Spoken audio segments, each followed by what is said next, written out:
It is estimated that between 60,000 and 100,000 Filipino children are impacted by labor trafficking or sex trafficking in the Philippines every year. Good afternoon, class, and Dr. Kimberly. Thank you for being here today. My name is Batang, and I'm here to introduce my research topic, research problem, and research questions.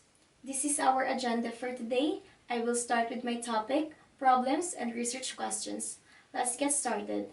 My topic is child sex tourism, a study on community-based awareness strategies to address and mitigate the increasing threats impacting the lives of children in the Philippines. While child sex tourism in the Philippines is a growing concern, little to no progress is seen to mitigate the spread of the social problem. As revealed by an issued report from the Department of Justice, there was more than threefold increase in cyber tipline report from the Philippines for missing and exploited children.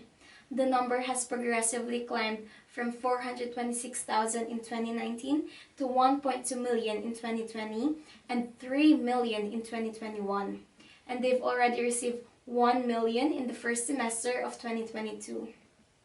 Cyber Tipline report also showed a 250% increase in IP addresses for internet-based child sexual exploitation in the Philippines, from 23,000 in 2014 to 81,000 in 2017.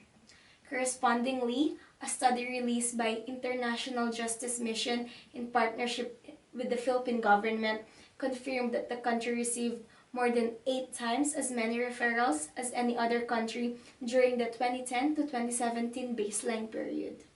In addition, Secretary of Social Welfare and Development Erwin Tulfo stated at the media conference that child sex tourism had been an ongoing problem that has been overlooked because the Philippine government has been preoccupied with other issues such as the pandemic for the past 2 years and the war on drugs, graft, and corruption the year before that.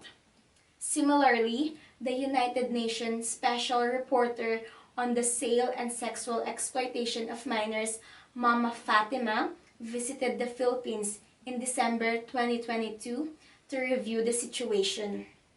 She remarked, "I am bringing up the sexual abuse and exploitation in the context of tourism and travel, as well as the transactional sex, because I did not hear the government discuss it. If the government is not discussing a topic, the interventions in the area are not being targeted." She also mentioned the necessity for intensive staff training, stating that authorities lack knowledge of the scope and manifestations of child sexual exploitation in the tourism industry.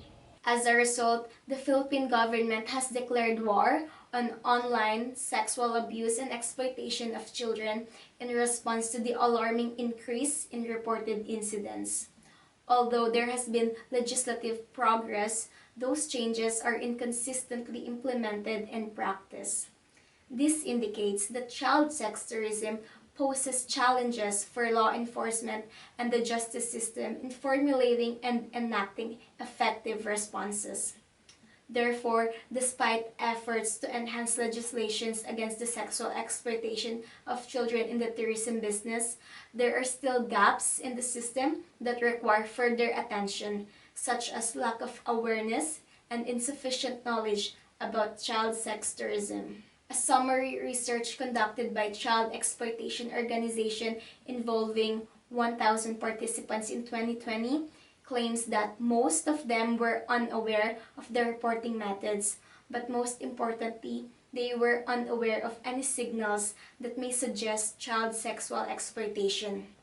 The survey confirmed the underreporting and uncovered other barriers and misconceptions, such as lack of trust that the police will act on the report, concern about getting the child in trouble, and a worry about misinterpreting the incident.